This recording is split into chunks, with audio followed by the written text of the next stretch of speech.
சூரியன் உதயம் ஆகிறதுக்கு முன்னாடி உள்ள நேரத்தை தான் நம்ம வந்து டான் அப்படின்னு சொல்லுவோம். DAWN டான் அப்படின்னு சொல்லுவோம். 8 மணி வரைக்கும் உள்ள நேரத்தை தான் நம்ம வந்து ஏர்லி மார்னிங் அப்படின்னு சொல்லுவோம். 8 AM வரைக்கும் உள்ள நேரத்தை ஏர்லி மார்னிங் அப்படின்னு சொல்லுவோம். 8 AM to 12 PM வந்து நம்ம மார்னிங் அப்படின்னு சொல்லலாம்.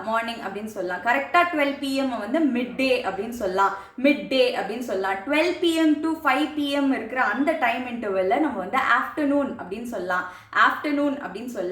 5 PMலேருந்து 8 PM வரைக்கும் இருக்க அந்த டைமை வந்து நம்ம ஈவினிங் அப்படின்னு சொல்லலாம். அப்புறம் 8 PMலேருந்து 12 AM வரைக்கும் உள்ள டைமை வந்து நம்ம நைட் அப்படின்னு சொல்லலாம். கரெக்டாக 12 AM நடுராத்திரி அந்த டைமை வந்து நம்ம மிட் நைட் அப்படின்னு சொல்லலாம். அப்புறம் சன்செட்டுக்கு அப்புறம் இருக்கிற டைமை டஸ்க் அப்படின்னு சொல்லலாம். இந்த வீடியோ உங்களுக்கு பிடிச்சிருந்துச்சுன்னா இந்த மாதிரி வீடியோஸ் உங்களுக்கு இன்னும் வேணும்னு நினச்சிங்கன்னா லைக், ஷேர் அண்ட் சப்ஸ்கிரைப். நன்றி, வணக்கம்.